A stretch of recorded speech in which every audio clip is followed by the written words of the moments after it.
When your hair begins to turn gray, and your parents have already left you, you will discover that life is no longer a stage where you are the only actor. At that time, going to a sibling's house for a meal may seem ordinary, but it can reveal the profound karmic consequences of life. Everyone will grow old. This is an unchanging truth. But how one grows old is determined by different karmic causes. In the world of family relationships, those moments that once brought warmth will warm your heart in the winter days, and those moments of coldness and neglect will make you feel a biting chill when you most need warmth. All of this is an inescapable karmic cycle in life. Therefore, when you grow old and your parents are gone, going to a sibling's house for a meal will reveal the following karmic consequences. 1. Among siblings, the one who loves to quibble the most is often the one who ends up lonely in old age. In this world, human affection is gradually fading, and siblings may not necessarily remain as close as they were in childhood. The one who loves to quibble the most is often the one who ends up lonely in old age.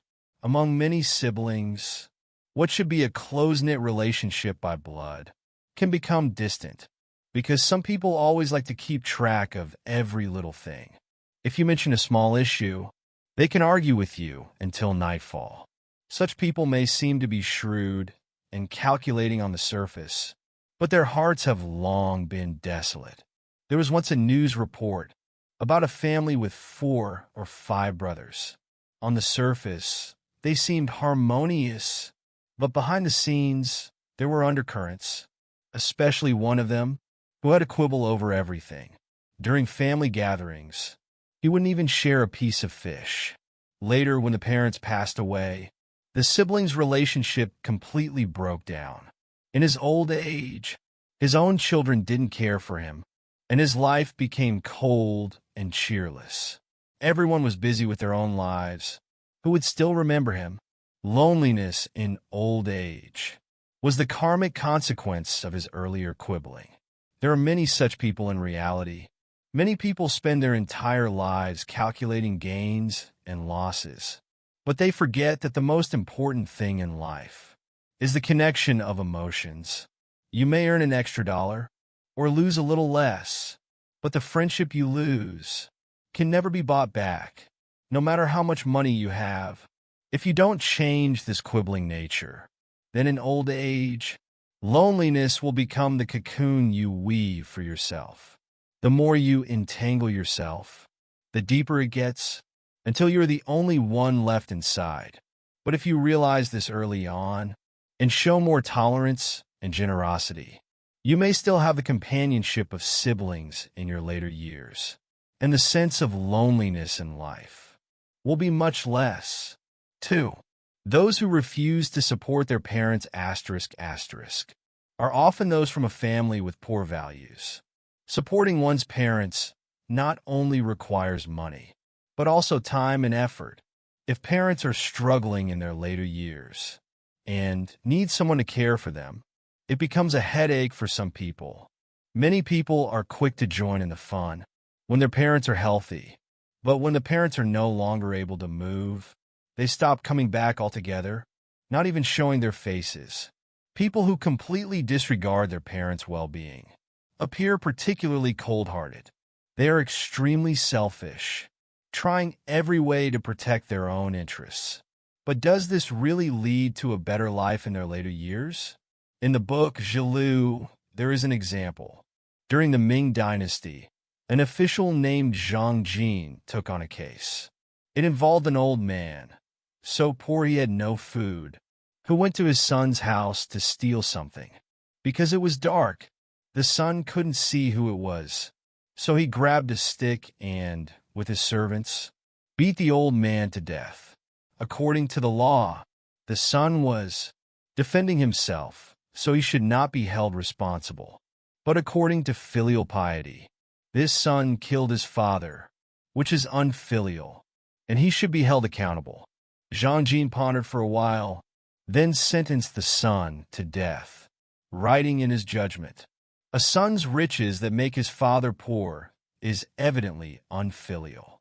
The son's family ate and drank well every day, but the father didn't even have a bowl of rice. This forced the father to steal from his son's house. Isn't this a clear sign of insufficient filial piety? This son, because he refused to support his parents, kept his wealth and enjoyed a brief good life. But he also destroyed himself as a result. There's a saying in the countryside, "Watch the water drip off the eaves. Drop by drop, it fills the pool." People who are unfilial to their parents, have cold hearts, and behave in ways that go against family principles. Unknowingly, this coldness and selfishness will be learned by their descendants. As a result, the family's values will deteriorate. On one hand, they curse their parents, and on the other hand, they teach their children to be filial. Isn't this contradictory?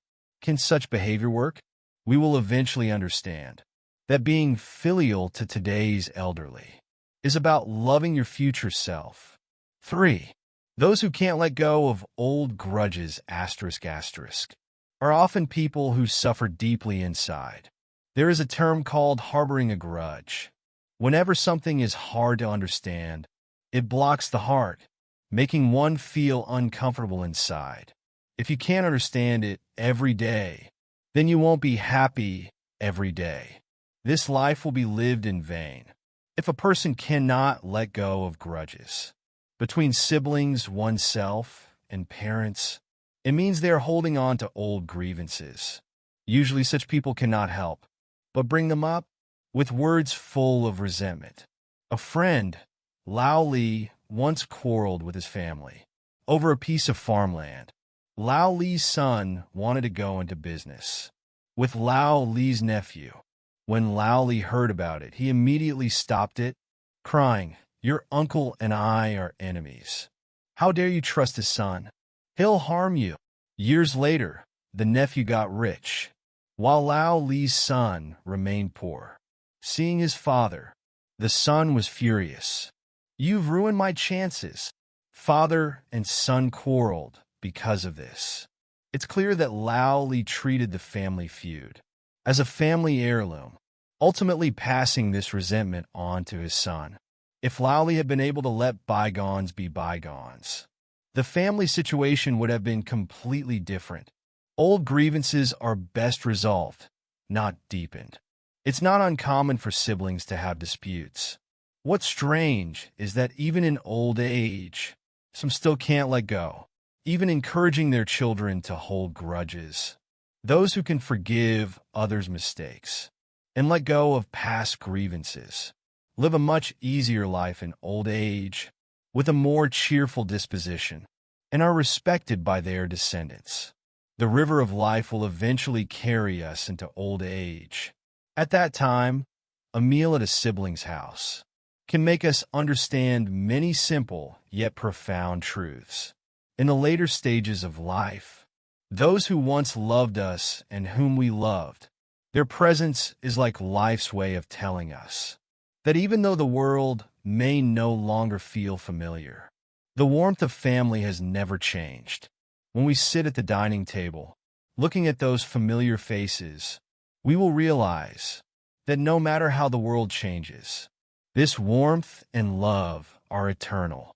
Therefore, when you grow old and your parents are gone, going to a sibling's house for a meal will reveal the various karmic consequences of life. This is not just the story of a meal, but a profound insight into life. It's a reflection on past choices and also an expectation for the future years. All right, that's all for today. Thank you for watching. I hope today's sharing has touched you in some way. For those who haven't subscribed yet, don't forget to click subscribe so we can accompany you every day. Let's grow together, be happy together, and slowly grow old together. We'll see you next time.